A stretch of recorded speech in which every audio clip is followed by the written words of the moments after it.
Alright, welcome to another edition of What the Fuck Happenings here. In the brain of inmendham. Yeah. Yeah, sorry. Yeah, well, I think it's a good thing, but, that's what I think. That's what this brain says. You can disagree, but I don't think you can do so reasonably. But anyway, so this is sort of a summation video. No regular video made this week. No video to reference and point to and say, go watch this video, which nobody watches anyway.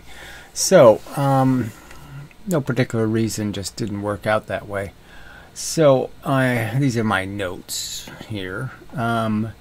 And I'm just thinking it's, this is 20 years work, and all it really has been is some effort to work on vocabulary and ultimately telling the story in some way that is compelling, that wins the argument in some way, points out the duplicities and the hypocrisies and the lies and the nonsense of the counter perspective, whatever, the various counter perspectives, and there's really only one right way to understand your existence, the accurate, complete enough, So I can't give you every detail that goes through the whole millions of years of evolution, and then you have the whatever number of centuries and decades and millennia of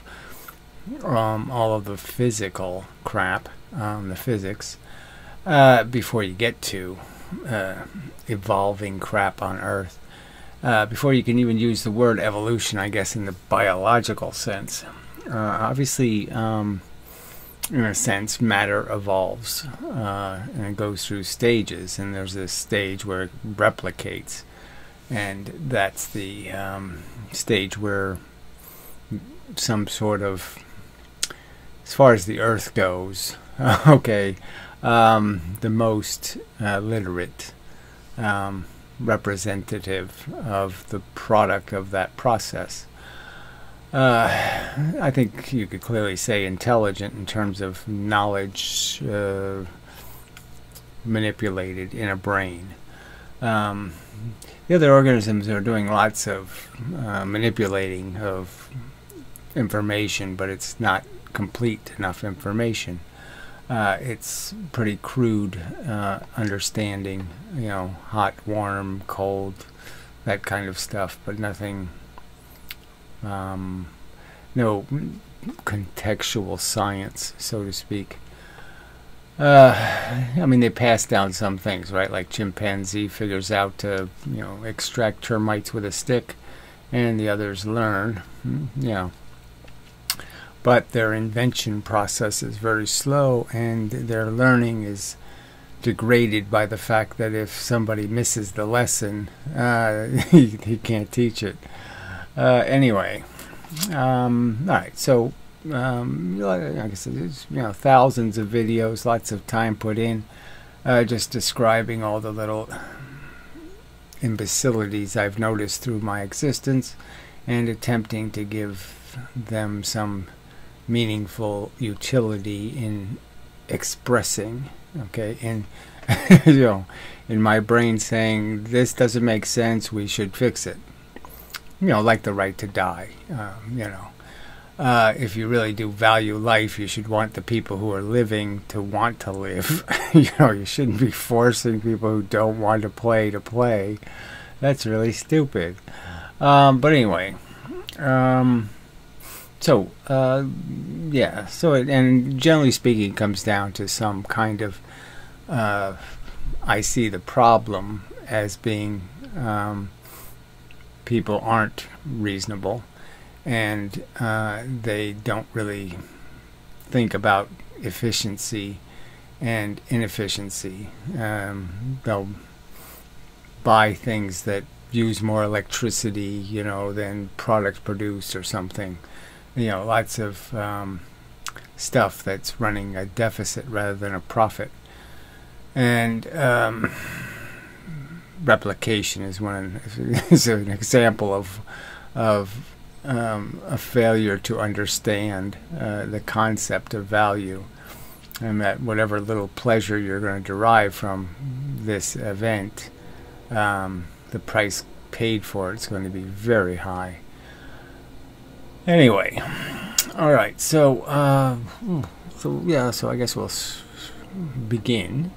At the beginning, which is the physics. Okay, and some people want to make this into a really mystical and meaningful conversation about the origins of the universe and some sort of other crap, and it's just a fact of our existence that we exist. So yes, the matter exists, the electrons and protons exist, and I would just give you the simple physics lesson that all it's really doing is that electrons and protons have this feature where if the same ones get near each other, they don't like it very much, but if the opposites do, they stick together.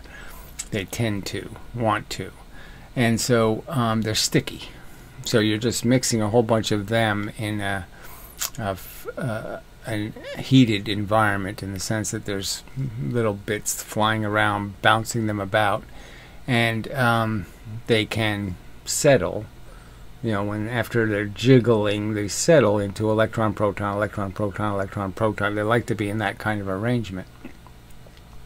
So it consolidates this matter stuff. These electrons and protons consolidate, and you're not going to find electrons hanging out by themselves somewhere. They're going to tend to be stuck to something, and the same with protons. And so then you have chemistry. You have atoms, and these atoms all have, there's 100 of them or so, of these geometric circumstances where you can stick electrons and protons next to each other, and you can create an object out of those connections. And there's only 100 or so. If you include all the isotopes, you can get into 200 or more, but anyway, that survive outside of suns, for example, or outside of conditions where they might have been created. And so they're durable geometry. It's like a square. It's a strong geometric shape, or a circle. And so it survives being jostled about. And so then once you have these atoms, then the atoms can stick to each other by essentially the same rules as the electrons and protons. They just find a way to stick where there's the right number of protons and the right number of electrons to make it possible for them in a way to, it's like north and south on magnets. You have enough north magnet to attract a south magnet, not too many south magnets to repel it, and so you can stick the magnets together.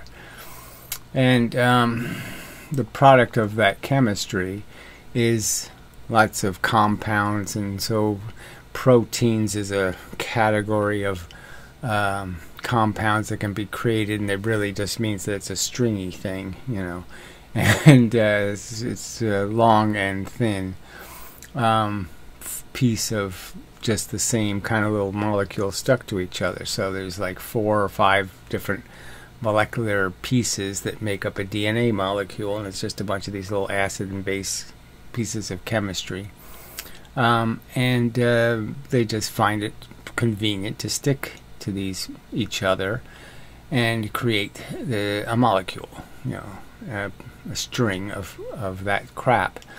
And then what makes, of course, the possibility of biology is the fact that the DNA molecule is 2 strands tied to each other like a ladder, and it can be cut in half, and the copy can be made of the other rung of the ladder. And that's the way chemistry can reproduce. So you can reproduce the complexity of the protein, out of, and the protein is essentially, it's made out of pieces, but the pieces aren't exactly in the same order. So the the pieces are like lumps on braille or something. Yes, they're all lumps, but they're all in different locations. And So it's the same. It's a way of making a mechanism that can replicate a personality of a piece of chemistry, a record of the order in which it's in. Anyway, so yeah, you could go on and on about biology and abiogenesis and all of that, and how that ends up creating how the chemistry evolves into, say, a paramecium, some sort of little living thing squiggling about, that is made out of a bunch of chemical compounds that are directed, or the creation is written on the DNA molecule that gets copied. And so there's a whole bunch of chemistry built into that process of splitting the DNA molecule, and then the new molecule is made, and then that molecule has to be read, by some mechanism when it's going to pluck out the new chemistry to make the new cell that's going to develop into the new organism. But clearly, the process happens, and it started with something like green slime, some kind of simple sponge-like cellular mechanism, and it got more and more complicated. And really, somebody can make videos for more than a year, just going through all the elements of the functions of the chemistry that create the biology. But let's just say, like we're going to say, the physics exists, the biology exists. It's not it's not beyond our understanding, and we have figured out a lot of it. And the stuff we can't see, we have pretty good models of function that's well within the reasonable realm, and it's all mechanical. There's no spiritual elements, there's no God required, there's no whatever. It is just chemistry. And so you have those first organisms, and the word we use is cell for these individual monsters, the individual little machines that the biology creates. And that evolution, kind of stopped at the cell. Okay, you could have all kinds of different cells. You could have cells doing different things, but they can't go any further than something like a paramecium. They can have little swimming elements, and they can have fins even.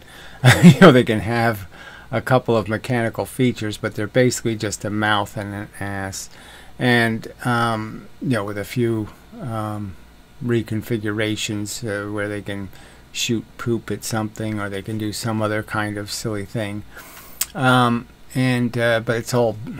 that's pretty much the evolution for the life that's most connected to the chemistry point. So you made chemistry, you made some complex compounds, you combine the compounds into some little squiggly organism that has it just has chemistry to rely on to send messages, so it has to have a chemical thing that can detect something, because the chemistry changes.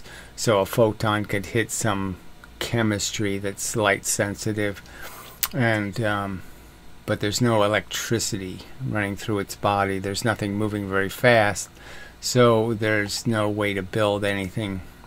It couldn't make, if it had to make decisions like we make, it couldn't do it, because it would take 4 days to decide to go left or right, and so it would be the traffic would back up because nobody could ever go anywhere, because it'd take 4 days to figure out whether they're going left or right.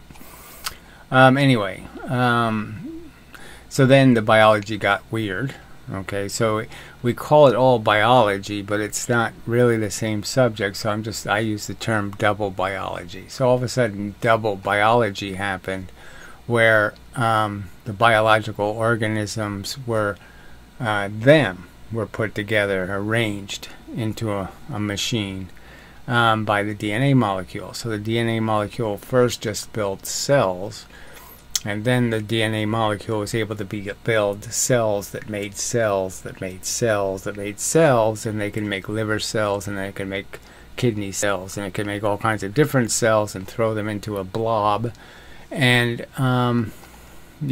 heart cells and all the necessary bits to create a machine out of the cells. So it took the biological cell idea and it turned the cell idea into making a new machine. So biological machines made out of biological machines. It's a complete, it's a gigantic step. It changes the plateau. It's a gigantic leaping off point from where biology was going if it didn't figure out how to do that. So it is a very you could argue that if there was life in the universe, it wasn't going to make this jump, because it's such a bizarre jump to make, to be able to create this whole colony that becomes a self-sufficient machine, that can survive in an environment full of hostile chemistry. The old chemistry still exists, and in some sense it wants to take you over.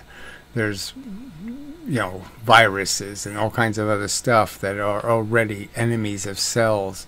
So you have to have mechanisms like our whole immune system and other things to be able to create this giant colony that can actually survive. It has to have intensely well-developed functions to be able to survive in the environment. But it did that hundreds of millions of years ago. Okay, the fish are our most direct, you could say, ancestors of an original life form. Not original. the ones you could recognize. Okay, the squiggly bits. Obviously, worms and all kinds of different things came first in terms of making. Like a sponge is almost a worm in a way, right? I mean, it's hollow in the center, and it's sort of like a GI tract in a way. It's allowing for fluid to move through it and to maximize its opportunity to grab food, and and you could just take that simple model and say, yes, okay, it became, it got eyeballs and it got teeth and it got more features. And that's all we are, is the evolution of feature-rich machines for swimming through environment and attempting ultimately just to satisfy the biological agenda, which is lay eggs and get the hell out of the way. So even that's a whole subject about all of the pulls, the tugs and pushes and pulls of evolution in terms of how to maximize the ultimate success of an organism.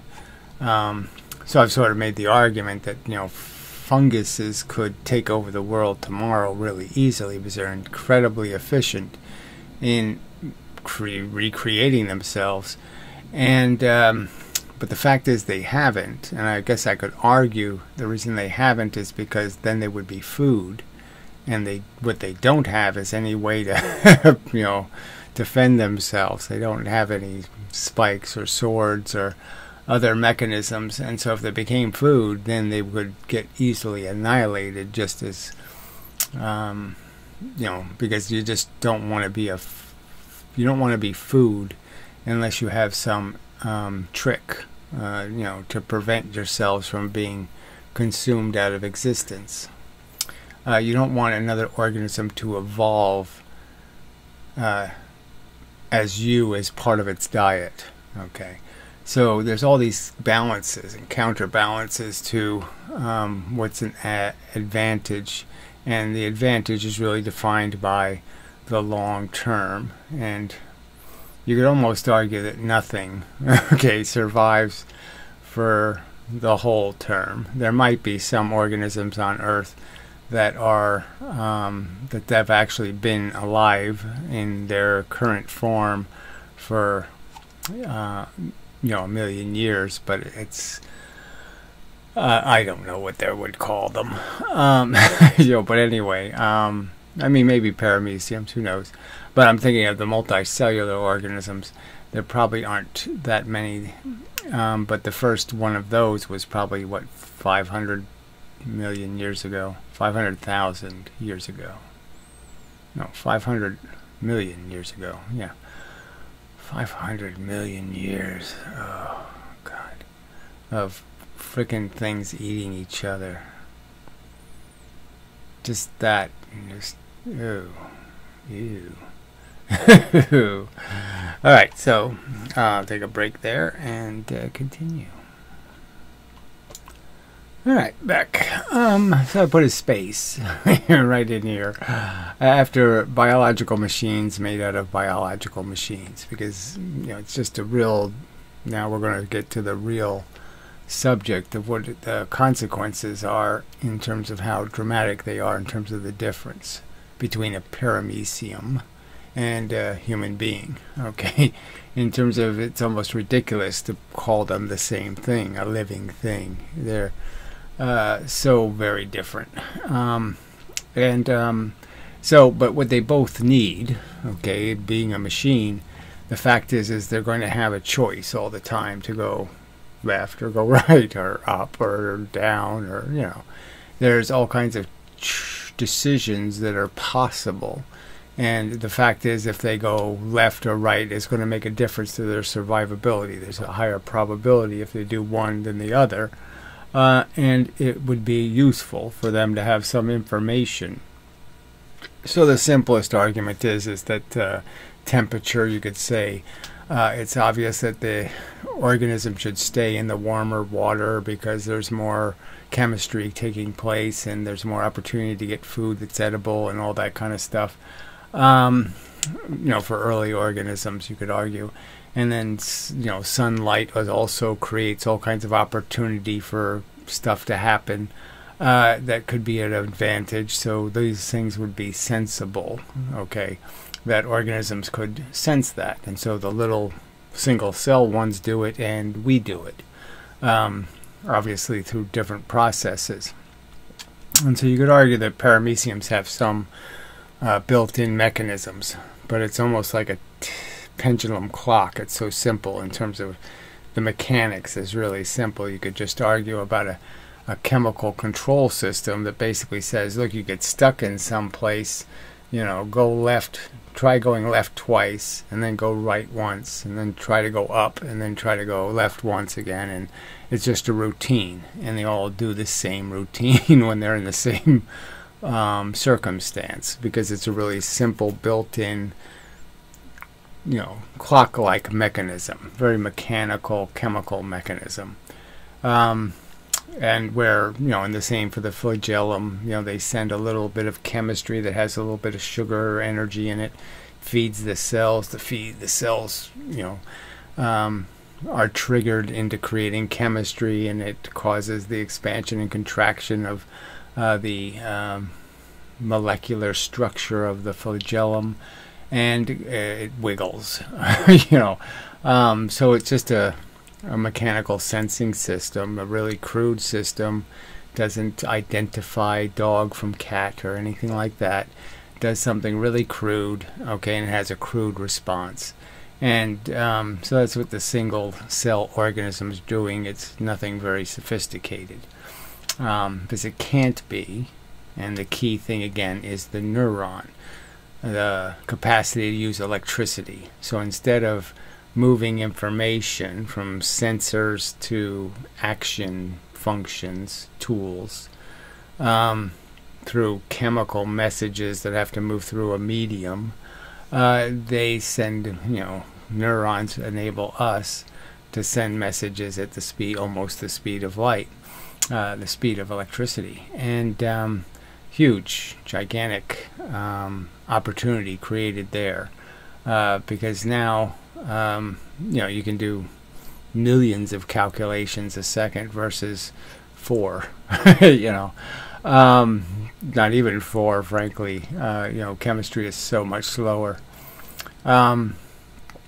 So it's a million times upgrade, a billion times upgrade, you could almost argue, in terms of speed. And speed is, you know, you could argue is really important when it comes to doing all of this figuring, this slide rule stuff. Your brain is, you know, doing a mechanical process to calculate a solution, and it needs speed to do all that. And so that's one of those key things where you could argue, okay, this says a lot about the evolution of life, in the sense that, you know, people who think there's all kinds of intelligent life floating around in the universe, they have to recognize that this neuron thing only happened once on Earth, this capacity to do this electric cell stuff, and take advantage of chemistry that is ionic, in a sense that it creates a bunch of atoms that are ions. You know, they're missing an electron, and it sends an electron that, you know, switches them all back to being regular cells again, and then some other action turns them back into ions again, and it just keeps redoing this process. That keeps your heart beating, because it's really just a bunch of the surface of your heart muscle just keeps being switched from being plus an electron to minus electrons, that kind of thing. But anyway, so let's not get too complicated and just say, okay, let's just understand again as a given that this electricity thing was a big advance in terms of speed. And now you didn't have to, like, you know, like for a knee jerk, you didn't, you know, could you imagine a knee jerk, you know, it had to hit you, and then by the speed of the chemistry, you know, the chemicals going through your bloodstream to get to some reacting unit that, you know, by the time you react, it's going to be way too late to be of any utility. So everything got sped up, and so now lots of processes can take place, and there's plenty of time to make all kinds of decisions, do all kinds of calculating. And you could argue that the calculating are just like knee jerks. A bunch of little triggers have to be hit, and if all the triggers line up in some way, then the ball ends up falling down here. So it's like Japanese Pacino or something. I mean, there's you know, there's pathways, and there's different ways the ball can end up on the right side or the left side, and it's just going to depend on your, for us, it's all kinds of, you know, we have all this chemistry creating hormones and moods, and we feel a certain way. You feel like going swimming, you don't feel like going swimming, you feel like doing this, you don't feel like, you know, feel strong, feel weak, feel awake, feel tired, you know, all kinds of mood problems. And then the problem itself of just being functional, you know, are your eyes working good today?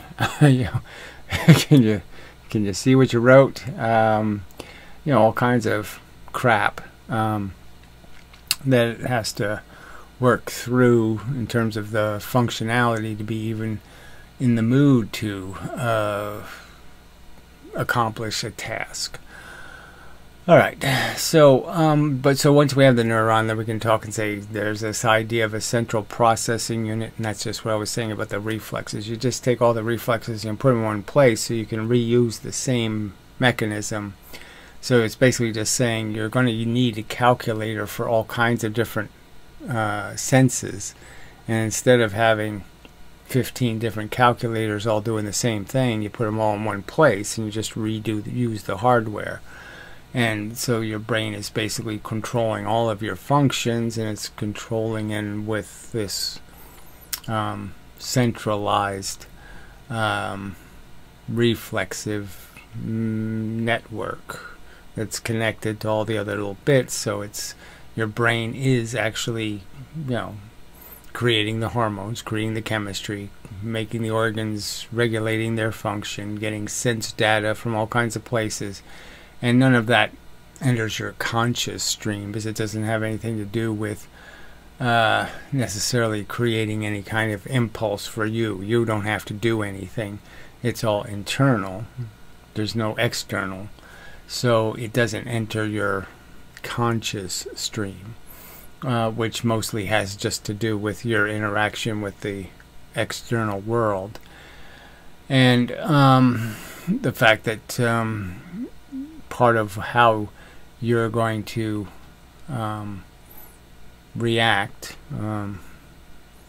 process, is through this mechanism that, getting to the next kind of concepts is thinking versus feeling, and how the two are, they're working with and on each other. You can't have a thought without usually having an associated feeling. Every word or color or thing sort of has an emotional character, some sense of comfortable or uncomfortable, good, bad, fun, not fun, and likewise feelings produce thoughts, and tend to, you don't feel well, you have a bunch of, your thoughts end up getting all kind of negative, and can spiral you into depressions and all kinds of other things. And again, all of this has been balanced over millions of years of evolution, and parts of this psychology versus knowledge, part of, the whole way it's all mixed together. You have to recognize that it's only at 20,000 years that we've been doing this write it down and have a conversation about it thing, where we've been discovering where the planets are and all that kind of stuff. I mean, we've only known about the planets for a couple hundred years.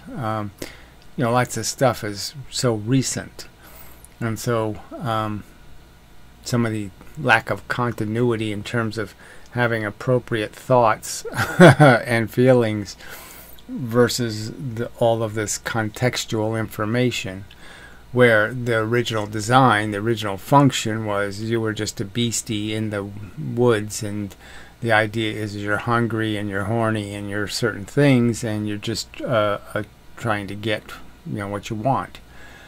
So once we've established that we have this centralized brain that's controlling this complex social network of cells, and the agenda is you got to consume, and produce,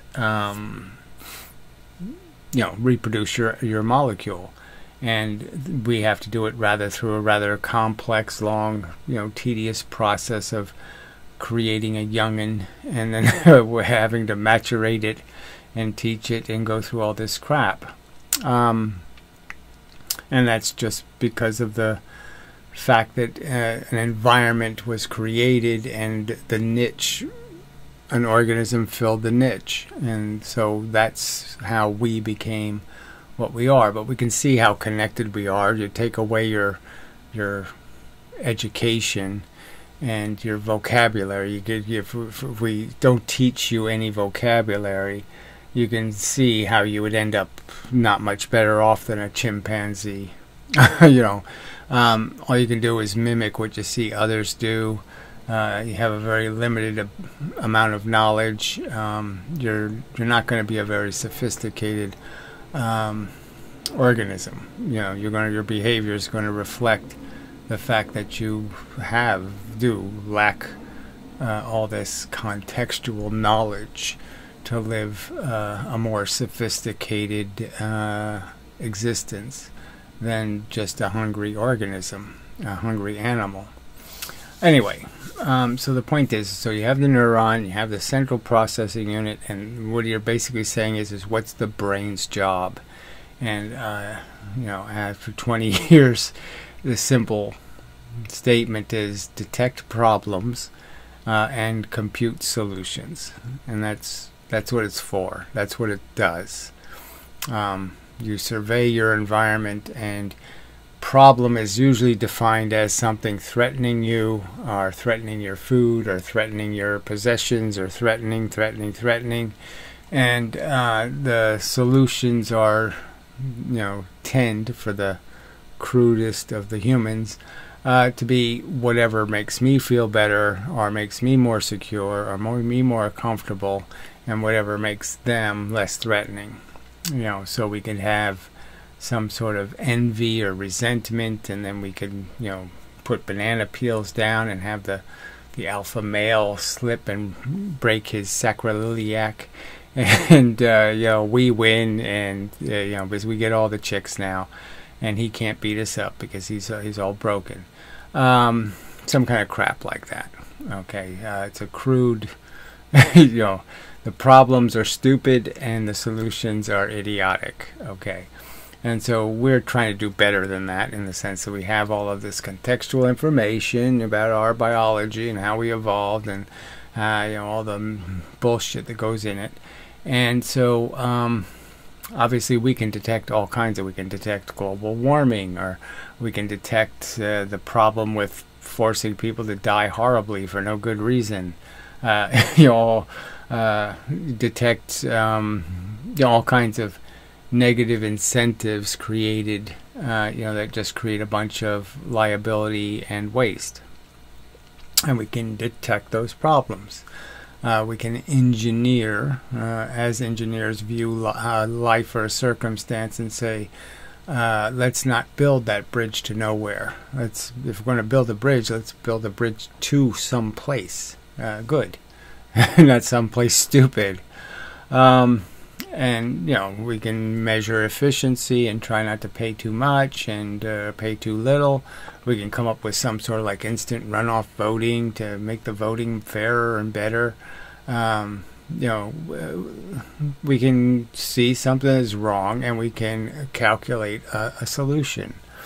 And unfortunately for most people, the limited realm of those calculations are just what's in it for me.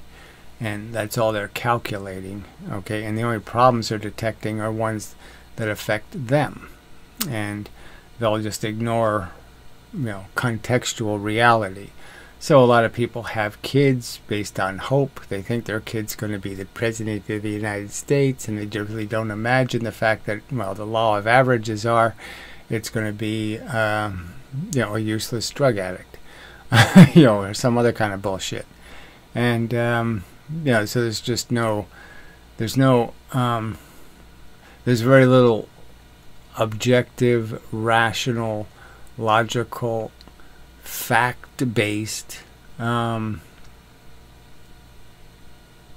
sensing involved in their problem detection, and likewise their computed solutions are just this limited, what's in it for me? Does this somehow do I escape? Do I get the free ride? Do I pay less taxes? Do I, in some way evade being liable or responsible, or in some way negatively affected by? And it's all, mostly people are just computing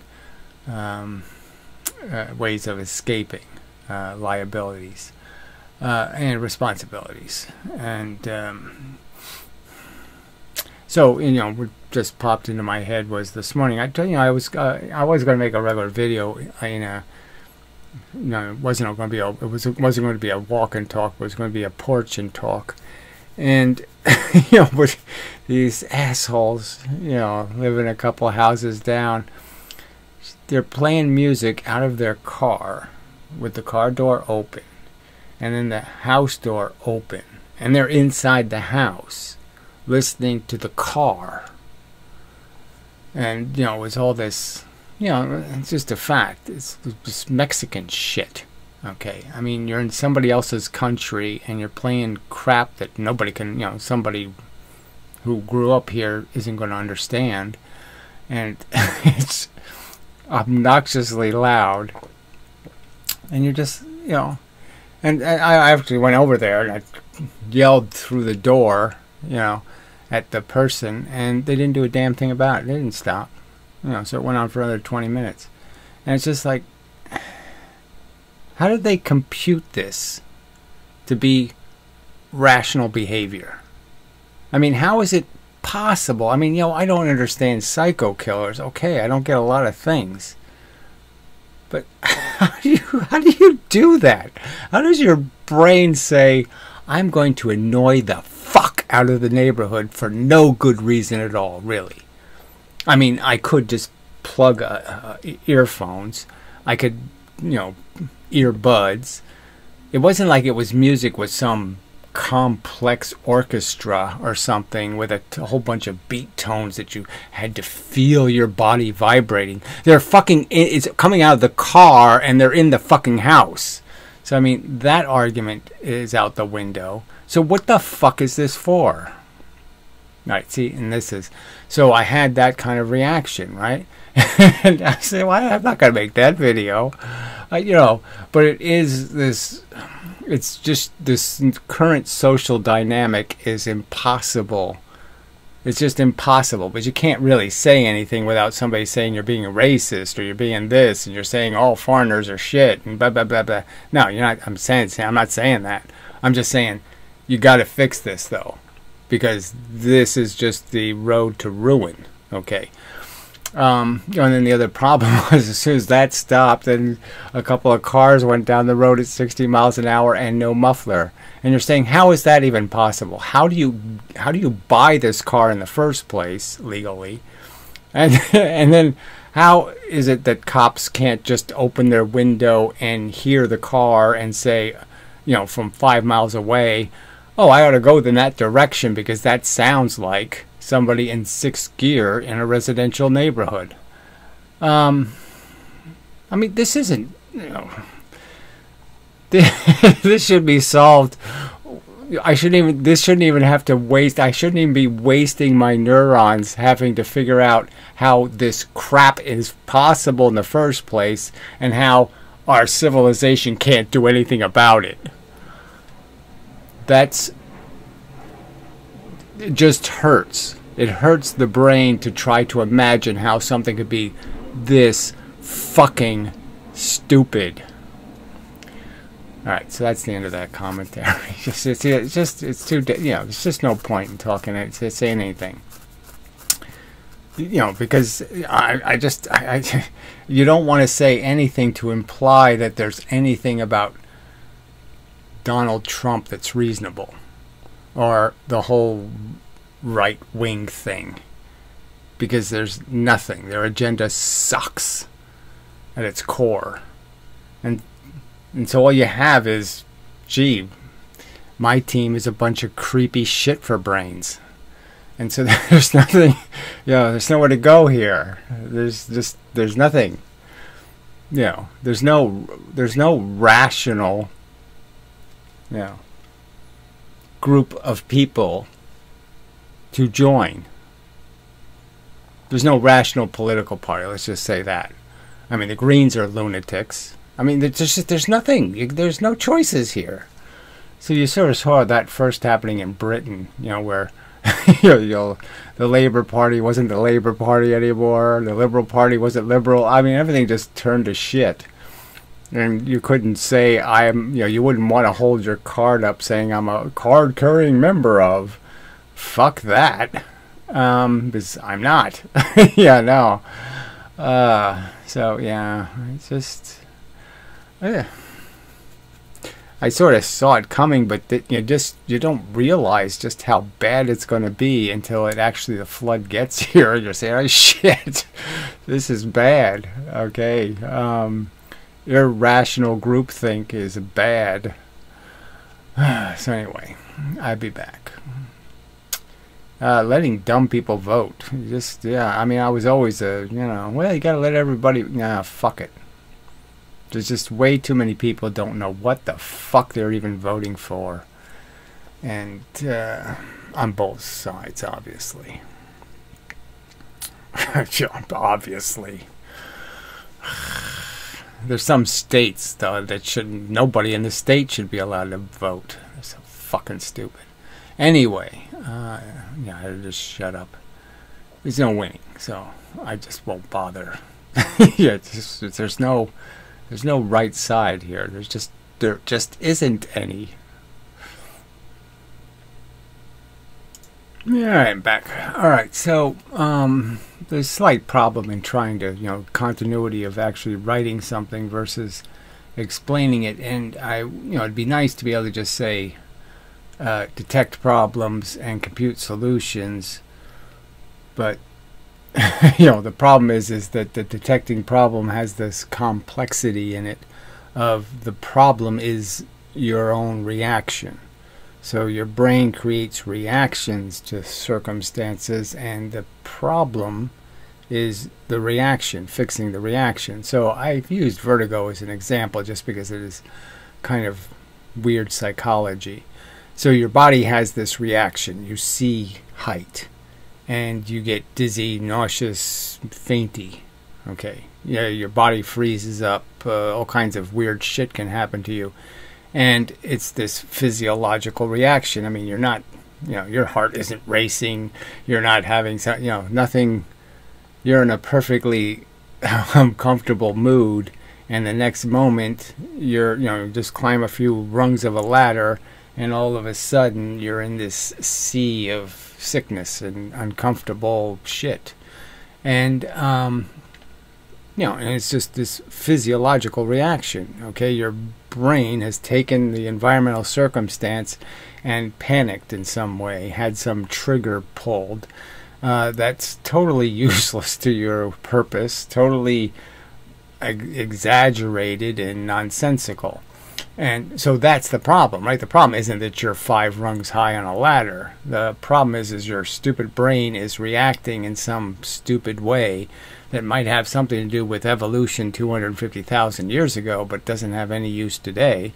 And and so that's where it just gets kind of problematic in terms of describing the computing solutions thing is complicated, because it'd be nice if it was just a raw reaction, like your brain just saw an environment and it just rationally reacted, but it has to react in the context of all of this psychology and conditioning and programming that's going to be imposed by a system that thinks environment matters, that thinks you're going to be living on the mountain or you're living in the valley. It's going to condition you to an environment, and the fact is you're going to move to California, and it's not, it's no good to be conditioned to Arkansas if you're living in California. That kind of thing is going to happen.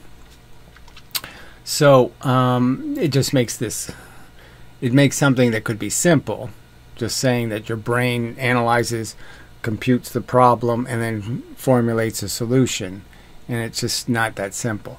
So I also added the word options here, because I guess I'm being a little unfair to say all your brain's doing is detecting problems, because it's just basically detecting there's the option of right and there's the option of left, and there's the option of good and bad. There's the options.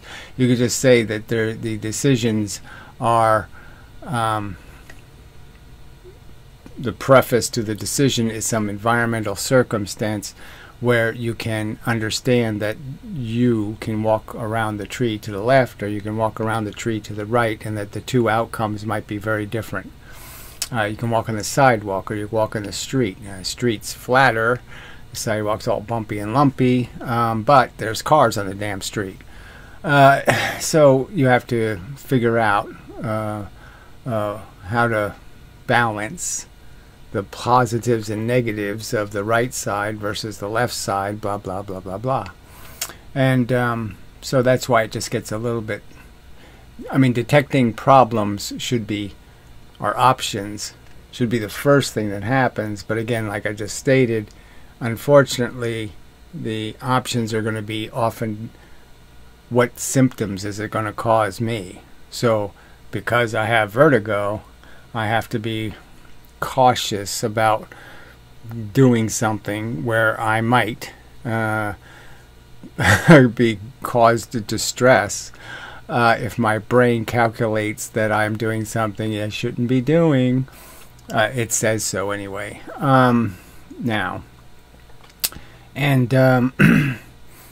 so it just, especially when you got a chainsaw in your hand, it's, it's just, it's no good to have those symptoms. So anyway, the point I'm arguing is that, yes, so this is complicated by the fact that the evolution has installed a bunch of mechanisms that are programmed, and they're not necessarily programmed rationally. So you could argue that now a lot of people, because of the way the society is shaped or formed, are having all kinds of identity crises. They're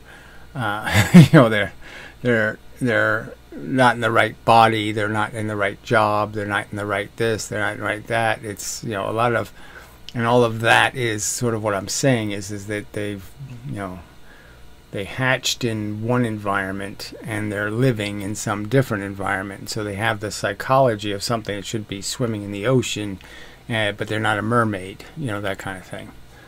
Something like that. So you can just see that the social dynamics, as our world gets more complicated and we get more and more different influences and we have different things to watch and mimic, that it's going to fuck with us, so to speak. So, I can imagine different things, for, even my own maturation. I could just say, well, what if I found out what sex was before I was like 13? I still had no, I had some idea. I mean, you saw cows fucking or something and you say, okay, something like that's going to, but you couldn't make it make any sense. So it's like you couldn't believe that was the whole story because it just, that's too ridiculous. Seemed to me. So I had all kinds of ideas about, how the biology works, but I didn't have it right at all. And, 13 is probably an exaggeration, but whatever. Anyway, it was, and you're just saying, though, what if I had been exposed to porn when I was 7? What would it have done to my brain? And all of that kind of stuff. It's like, I can think of like, it's like when I first heard of lesbians or homosexuals, it was like in this context, like they were aliens or something. And then you just find out that, no, it's just like instead of rubbing against this, they rub against that. It's no big deal. So anyway, just a lot of that stuff. You could say just all fucks with people, and there's a lot of inconsistencies in the environments we exist in because of the inconsistencies and the unsameness of our exposure. So some people watch these videos of mine, some people don't. And I would argue that the people who do are changed by them, from being one of them to being one of these, and so it's, all of it affects us, and all the exposures create a triggering mechanism, and lean us one way, lean us another way. So it just makes this whole idea that we're all just computers, we're all just calculators, and we're all saying, well, there's a number 1 and a 7 and a 4. What do I make out of that? I can make 1, 4, 7, or I can make 7, 4, 1, or I can, we're not all computing the same world, the same exposure to the same image. We're not looking at the same world. Because other people have fucked up the basic truth that there's no God, it's chemistry, biology, double biology, blah, blah, blah, blah, blah. So by getting all of these basic things wrong, or not even thinking about it at all, the context in which they're existing is entirely different in terms of what their brain is processing and how it's processing. So I could argue that once you have a realization like, I'm an asshole, right? So I've talked about this. There was a time when I was 11 years old, whatever it was, I decided I was an asshole because I thought about my relationship to every person I knew, even my own family.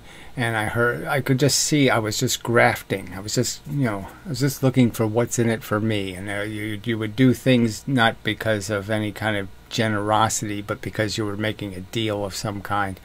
And I just realized I was just using people in a way. They were just manipulatables. And then I realized that what I'm manipulating is something just as real and just as legitimate as me. And I certainly shouldn't be that. So I should be a lot more honest in my relationships with people and more generous. So I realized, and so it was one of those win-win kind of things where, your character improves. And it's not all that painful, a transition from being a shithead to being somebody who's, generally speaking, going to find a way to to find that win-win answer to a problem. So, where was I going with that? Yeah. But those things stick with you for, once you've done that kind of thing. And so the idea that you really do have to produce something in your life, in the sense that there is a product, and the product is not only how you felt existing through your life, what kind of victories you had, but what kind of defeats you imposed, what kind of banana peels you left on a sidewalk, what kind of unhappy accidents you had in your voyage. And all of those count. So all the stuff you caused other people to feel and all trajectories you put them on are all part of your story. And that's a context. I mean, once you have that belief, it's bigger than God. It's bigger than the Bible. It's bigger than Jehovah. It's bigger than, Immaculate Conception. It's bigger than all their silly little religions. And the idea of just understanding that that's what all you're playing for is what happens to feeling organisms as a consequence of your interaction with them. And then, so once you know that, you're done, because now it's always there. It's always interfering in any problem detection or solution computation. It's always reminding you that no, you have to do it in this confine.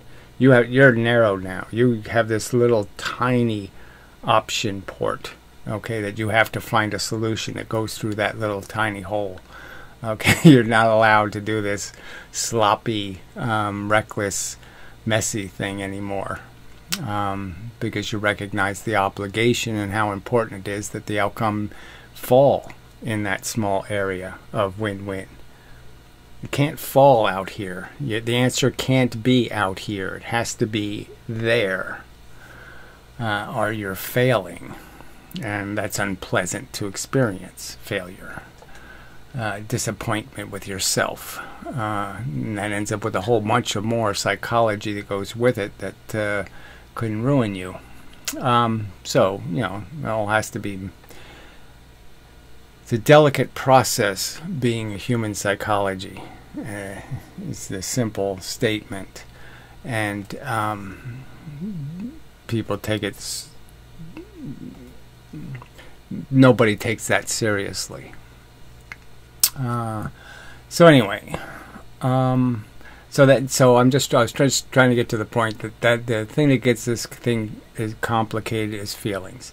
So we know there's some feelings we have that are rudimentary, okay, really crude, and there's some feelings that are these complex ones that trickle down and have something to do with feeling like a beta or feeling like an alpha, and their hormones and all kinds of other things trigger them, winning versus not winning, and your brain perceives that. And all of that ends up, and can create depressions and all kinds of stuff. But we know that the basic mechanism of feeling is to create some alarm, some, hey, you didn't detect this problem. Beep, beep, beep, beep, beep, here's the problem. Okay, your intelligence hasn't detected it, so now I'm letting you know it's a problem. You got to fix it. And the point is to make these problems unignorable, because you could imagine that if you didn't have a feeling, that you could say, well, I'm staying in bed. I'm tired.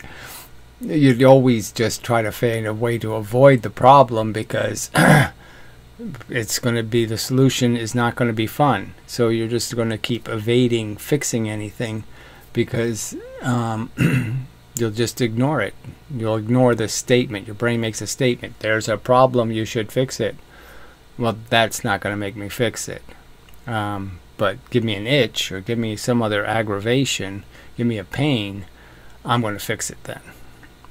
So that's why we feel. Is because it makes problem detecting mean something. And it can't really mean anything, okay, unless you can be, unless it's unignorable. So that's one way of describing it. So I'm just giving you a way of understanding why we feel. We feel because the brain needs a mechanism that makes it, forces it not to rationalize its way out of solution creating. It's just saying, I don't want to be bothered, and it can't be allowed to say, I don't want to be bothered. All right.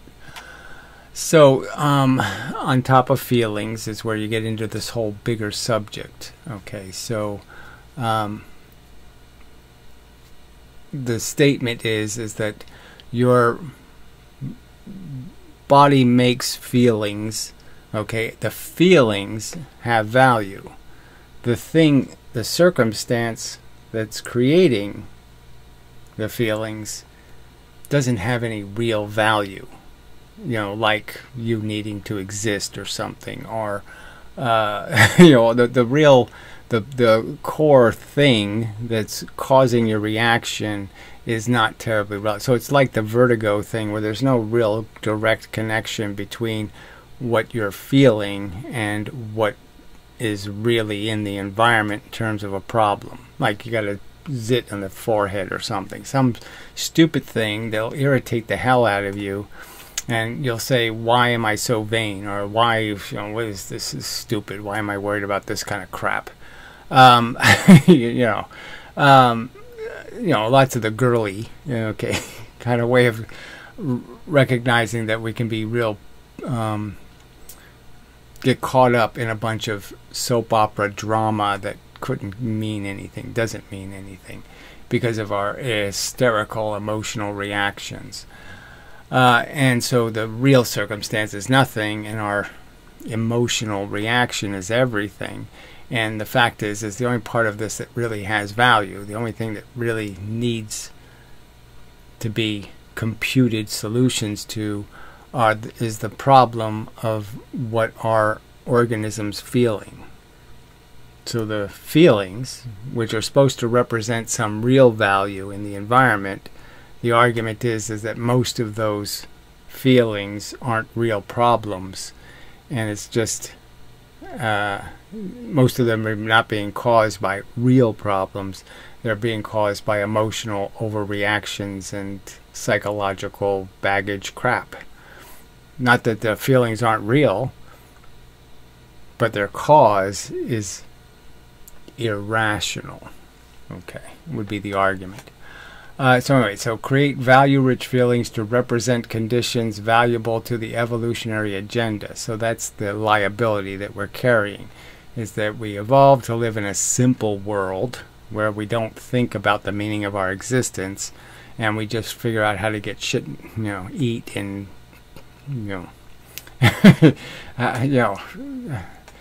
eat and fuck, do this, whatever, this living thing, okay, in this simple way, survive, protect the body, blah, blah, blah, that kind of stuff.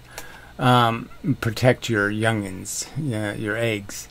And then that's why there's a ... here, and then social emotions and group psychology. So the fact is that we have evolved for a very long time as social organisms. So, somebody lays eggs and the whole society, thinks they're its eggs. That kind of thing. It's much more complicated. The family thing, and then tribe thing, and all of that imposes a bunch of psychology on us. So we're not just rogue individual animals just trying to do a simple thing, males just being rapey and females just producing anybody's babies. Obviously the mechanism doesn't work unless there are these controls that that mean that only people more compliant with the rules of the group end up producing young. Okay, that kind of argument. And the ones who don't get stomped on are killed in a war. Conveniently. Anyway, so as much as we don't have any instincts, but we do have a bunch of artifact type organs like appendixes or something, vestigial parts that are just making a mess of us being intelligent, civilized machines. All this crap psychology is getting in our way. It's the simple point.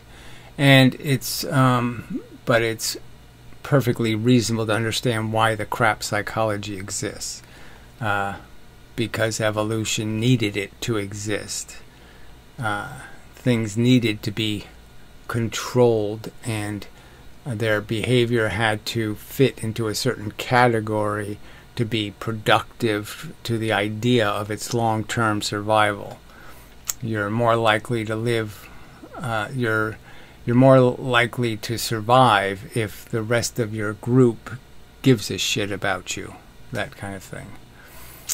All right, so then I just make a couple little commentary statements that, life is problems with crappy solutions, and the answer usually is get over it, or tough shit. Oh, I have cancer. Oh, tough shit, you have cancer, who cares? And then most of the solutions, like I said, there's no solution to getting old.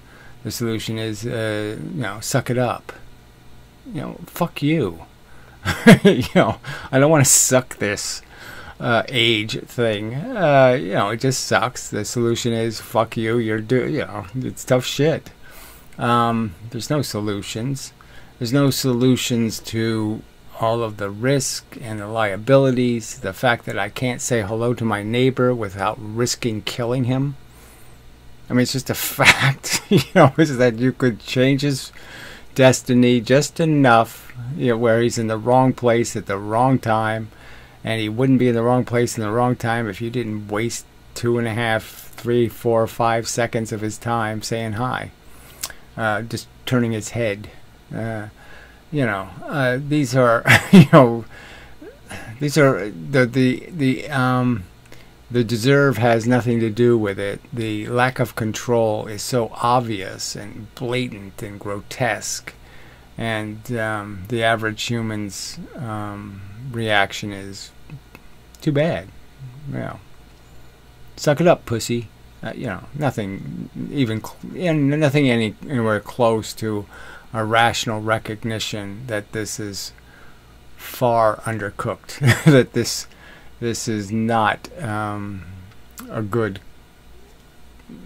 car, that this is a lemon we're given in terms of doing this with any kind of grace or dignity. Deserving having little to do with it is not a pathway that you can travel with any dignity. All right. Don't make things that detect problems. So that would certainly be, the prescription for this glib, insensitive asshole that seems to be popping out of uteruses all over the place. These silly shitheads. They're just, the earth seems just covered with. The fact is the sensitive, the ones that can see the problems, aren't going to be making the problem of more people and the morons are going to take over the world. So the ignorant animals are taking control of the zoo, is a way of analogizing it. The ignorant will inherit the earth. Ignorance will inherit the earth. And so all of this, all these videos over all these years are really it's all just trying to create these analogies for exposing the stupid, glib cruelty. And, just pointing out, so you can use Frankenstein monster as an example where, there's going to be a certain number of people in the loony bin, in the prison, all kinds of brutalizations, molestations, rapes, all kinds of horrible experiences experienced, and those are inevitable, and the number of those will take place. You're saying you're worth it, and it's reasonable for somebody to say, how the fuck can you draw that conclusion? Well, you think I'm vain? You're fucking insane. With vanity, if you think you're worth torture, because you're not. So I could use the kids on a tightrope analogy. What kind of rational person subjects a youngin to exposure to all kinds of just horrible outcomes, and with no real control? I mean, you just don't have any. And so you're just saying, I'm going to risk it. And it's just like no different than putting your kid on some roller coaster that's all rusty and has bubble gum and boogers all over it, and some disgusting piece of machinery, and you're going to say, that's okay, it's good enough, I rode it and I'm okay. That kind of glib, ignorant, cruel, stupidness. It's just so goddamn stupid. So anyway, so that's the argument, is that yes, people are really fucking stupid, and the world is being run by idiots and fucktards and scoundrels mostly. There's so many of them, just scoundrels. And nobody's doing this living thing with any of the elegance and caution and care with which it deserves. This is serious surgery, so to speak, and everybody's got their meat cleaver out and our baseball bat. I mean, they're not even close to prepared for the job they're going to do in this world. Just not even close. So anyway, these different versions of me struggling to find my place. Right here, you can just see it on my face. Yeah. Oh, this is horrible.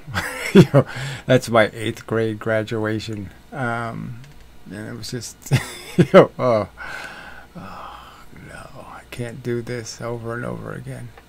Anyway. And, that's when I was starting to get charming. So it's the nastiness of life. Just when I was starting to feel more alpha, like I'm heading in a good direction. I was getting taller. Better things are starting to happen. And at the same time, it was all the purpose and meaning of it was all slipping away. So it's like once you finally get the ticket to go to your Disneyland, you've lost complete interest. Anyway, so till the next time, that's probably enough of a video. So I do owe you a video, so to speak. But it's just working in this kind of context. So again, for the people who already accept the physics and accept the chemistry, accept the biology, even understand the double biology, recognize we're just machines. I mean, we're being controlled by a bunch of bullshit, psychology and physiology, and it has way too much influence on how we function, and we really need to take time to analyze how we see problems and how we define problems that need solutions, And and the biggest problem is the fact that we can't agree with each other about a goddamn thing, and there's all this distortion and perversion and bullshit sold to people. I mean, if you just watch the video YouTube commercials, you're just like, all this salt, pink salt things, it's apparently salt and so what's the other thing, vinegar or something. It makes women lose weight and makes men hard. But it's the 80% of the commercials now, the ones on the videos I'm watching, is this crap snake oil shit. That's a problem. I mean, that's showing you we have a social problem. If the only people they can talk to are complete idiots, and the only thing they're going to say to them is, "Can I steal some of your money?" And that's all. That's the racket. There's no other racket available but stealing money from ignorant shit. Yeah, that's pretty disgusting. So anyway, till the next time, and such and so forth and whatnot. But yes, I mean, it is time to just. All right, all these videos are just, me being more specific about some certain word or some certain concept, and just, and a lot of it in the context of this society that we're trying to save or preserve or improve, and the fact that all of those arguments were the most ignorable of all the arguments I've made. You can't get people interested in a damn thing in terms of fixing anything, so too tiny a percentage of the audience is motivated to do any fixing. And in a sense, they want me to provide a solution for them. So they know the world sucks, they know everything's broken, and they want me to somehow make them feel good about it. I can't do that. And all I can say is we have to endeavor to persevere and try to fix things. But you can't just complain. Yeah, I mean, that doesn't work. And you can't, the process requires you to convince others, to make them understand your point of view, to make them understand your pain, or to make them understand what you're grieving for, the pain of the animals they're torturing or something. But that's all you can do, is try to sensibly pollute them, right, with a better understanding. So the word pollute just popped in my head because I thought about that in terms of, I was thinking about, adding sexual reproduction in here, and I said, well, that's too small a detail, it doesn't really matter. But the interesting thing about the sex thing was that, before there was sexual reproduction, that is, anything could pollinate an egg, fertilize an egg, any sperm, you basically had to annihilate the previous version of something. So if there was two versions of something, you mutated, and you have a group that's mutated, and there's still a group that didn't mutate. You essentially have to annihilate all of them to win.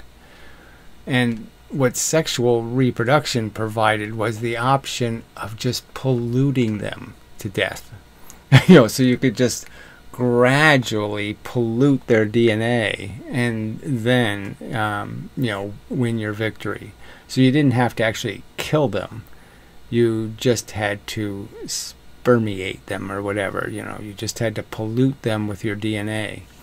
And so that's what, to me, that's a really big part of why it creates a better evolution, is because it doesn't require a fight to the death, because that's so expensive. War is expensive, so in a sense you don't have to have a war, okay, to win your evolutionary victory. You just have to pollute them. It's sort of like having some kind of, like if you're in the Olympics and you had some way to just poison the water the other guys are drinking or something. It's an advantage that's going to be huge in terms of how much grief it's going to save you, in terms of how much work you're going to have to do to succeed. So it just makes the job of success, or the goal of success, so much easier to achieve if you don't have to go to war and annihilate all of them. Anyway, just a little point. But see, there's a ton of, there's a million little points.